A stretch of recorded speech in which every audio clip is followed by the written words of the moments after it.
Бүткүл дүйнөнү каптап келген коронавирус ылаңы жалпы дүйнө жүзүнө бир чоң бир сыноо жаратты. Кыргызстан мусулмандар дини башкармасы дагы медреселерибизден, мечиттерибизден 25 стационар жалпы жонунан 1700 орун даярдалып, элден түшкөн орозо питердин баардыгын кыйналган үй бүлөлөргө жардам катары берилди. Келген сыноолордон чыгып кетүү үчүн атайын аалымдардын үгүт насааттары болуп турду. Католическая церковь одновременно придерживается в своем учении пути веры и тоже пути разума. Так что мы придерживались этих всех санитарных норм и считали, что это очень правильно. Служения мы приостановили, а все нормы мы соблюдали, и богослужение прошло более на WhatsApp и на YouTube. Людям очень нужна поддержка насчет духовности. Задача церкви, чтобы поддерживать, подкреплять людей, особенно на этом уровне духовном.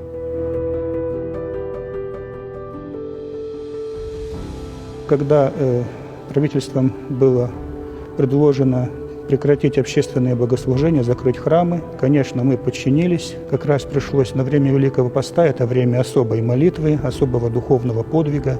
Конечно, мы приобрели опыт, то, что не было в предшествующих веках, в наш век электронных технологий.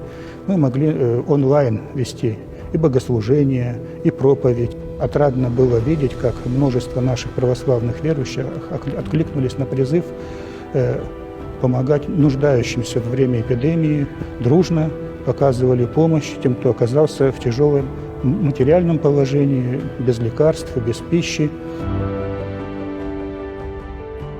У нас есть буддийский центр в Горной Маевке. Там постоянно занимались практикой медитации, молитвы, чтобы ковид прошел быстро и без тяжелых последствий. Я бы хотел порекомендовать нашим гражданам, чтобы они не паниковали. Если мы будем паниковать, переживать, мы усилим сами эту пандемию.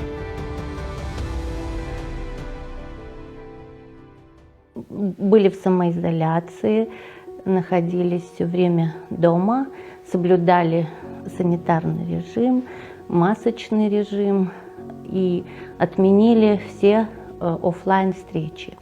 Но при этом у нас получилось организовать встречи в онлайн.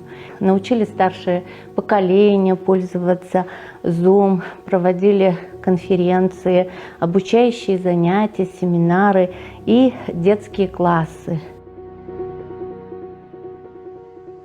Ошол учурда көптөгөн адамдар жумушсуз калды. Үй бүлөлөр үйдө калып, эч жакка чыкпай калгандыктан көбүнчө уруш жаңжалдар, ызы чуулар үй бүлөдө пайда болду. Ошондо бизде бир ой келди, команда менен биригип жашоо деми деген бир проект ачтык. Бул тренингдер бекер болуп жатты. Бул проект аркылуу көптөгөн үй бүлөлөр ушул кандайдыр бир жашоосунда бир кубаныч пайда болду десек биз жаңылышпайбыз.